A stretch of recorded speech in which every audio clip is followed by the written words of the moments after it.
Governor Scott Walker, how are you, sir? Hey, I'm well. Thanks for having me on. I'm glad this worked out. I'll tell you what, it sounds like you're having a party there. I don't remember being invited. Well, it feels like a party because I've been up for almost 40 hours straight. My flights got delayed, and we didn't want to leave people out in the cold this morning in North Charleston. So we didn't check into a hotel. We just drove there. Well, my goodness. Well, I'll tell you what. Let me get to it then, because you're probably exhausted. let me ask you a simple question. Yep. And yet it's a basic question. We've got a lot of people who want to be president of the United States. Why you? Well, there's a lot of good people, and I'm going to say good things about fellow Republicans because there's many that I like and admire, but there's really two groups. There are fighters, many of whom are in Washington. They're fighters who've yet to win those fights largely, and then there are winners, people who've won elections, but they haven't consistently taken on the conservative fights. I think what makes me unique, makes our cause unique, is we've done both. We have fought, and we have won, and people's lives are better because of it, and we'll fight and win for America if we're president. Mm-hmm. Well, you do have other governors running, and they're saying, look at me, I've done great things with the budget, I've taken on the union. Oh, nobody's taken on the unions like you do. That's a joke. But they're going to say, you did not expand Medicaid under Obamacare, did you? I did not. No exchange, no Medicaid expansion, cut taxes by $2 billion, defunded Planned Parenthood, passed pro-life legislation, passed concealed carry, passed capsule doctrine, require a photo ID to vote, require people to be on, before they get a welfare check, to pass a drug test and sign up for job training. I mean, every common sense Republican conservative reform, right to work, you name it. Got rid of tenure and seniority. We've done it in a blue state, a state that hadn't gone Republican for president since 1984. And so what makes this unique is we didn't just talk about common sense conservative reforms. We made the case for them. We won those fights. We enacted them in a state that is more Democrat than Republican, and they worked, and we got elected. And I didn't just get elected 3 times. We actually added seats to our legislative branches. So to me, there's a lot of people, Mark, you and I have talked about this. I think a lot of people legitimately upset and frustrated that Republicans are in charge of the House and in charge of the U.S. Senate, and they're not moving to get things done. I think we can show that I'm the person who can get Republicans to move in the right direction with conservative common sense reforms if I'm elected as president. What do you think, and I'm not trying to get, headlines here, but I have a question. Jeb Bush, he keeps saying that he wants to run kind of around the base. My attitude is take your conservative message to the American people, all the American people, whatever their sex, their religion, their skin color, or whatever. What is this let's get around the base stuff? Well, Mark, I've said, and I want to affirm here again, I don't think you win the center by moving to the center. You win it by leading.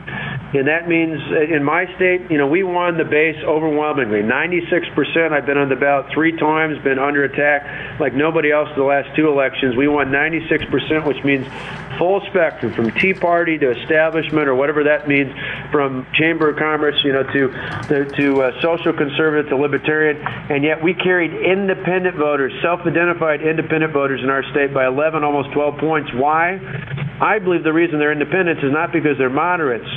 I believe the reason they're independents is because they've been burned so many times by politicians who said one thing and then did something different when they got into office. They're just waiting to find out who they can trust. And for us, we've been able to make the case that our reforms work. And I found people say, I don't agree with you all the time, but I know where you're going, and I know you're willing to lead, and I know you're not afraid to lead. And I think that's what people are hungry for now more than ever, not just in our base, but I think that helps us win elections even amongst independents. What do you make of this Iran deal? You've been to Israel recently. You've had talks with Prime Minister Netanyahu. This is kind of scary, isn't it?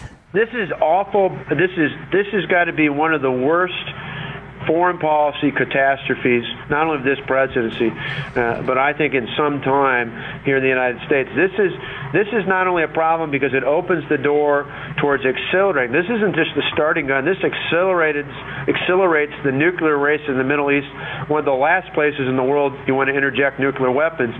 But on top of that, even before we get to a point of talking about nuclear weapons, this adds credence. This adds credibility This lifts the financial sanctions against a country that is the leading state sponsor of terrorism. I mean, think about it. Israel should be our ally. It is our ally. It must be our ally. There must be no daylight between our two countries, and yet they just gave credence and money, access to money by lifting the sanctions, to not only the leading state sponsor of terrorism, but one that is directly linked in arms and money to groups like Hamas and Hezbollah that are directly threats to our Israeli allies. You add to that the fact that they're linked to groups like the Houthis that were the rebels causing chaos in Yemen, to the problems with Assad in Syria, to the problems with the Shiite-based militia in Iraq. It's not just ISIS. And when we talk about radical Islamic terrorism, it's not just ISIS or Al-Qaeda. It is the problems we have with Iran and their terrorist-related entities around the world. And here we have a deal that I just don't get, that the president is actually giving credibility to a country like Iran. This is not a country we should be doing business with. Governor, I have like 2 minutes left. I apologize for that. It's the nature of this business and the clock.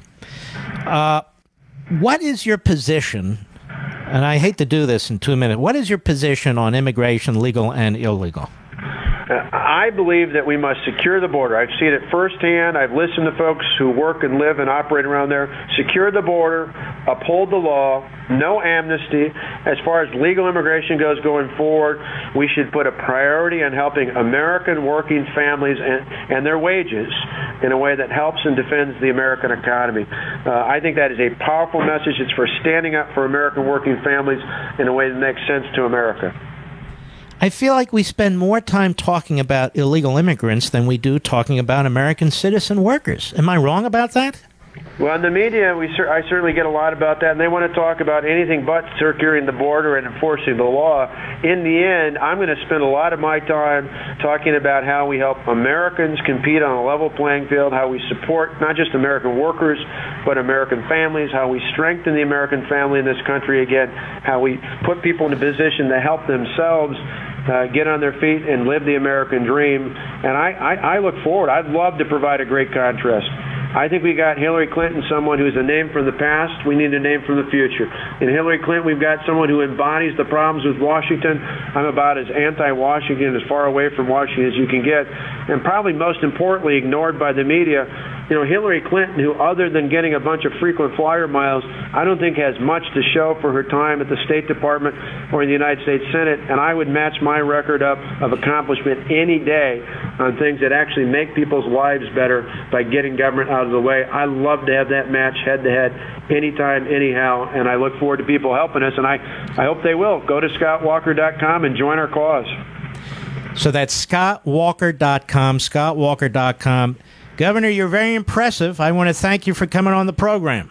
Thanks a million. Have a great one. God bless. All right, God bless. You too. He asked to come on the program. I bring him on the program, and he sounds very impressive, doesn't he, Mr. Producer?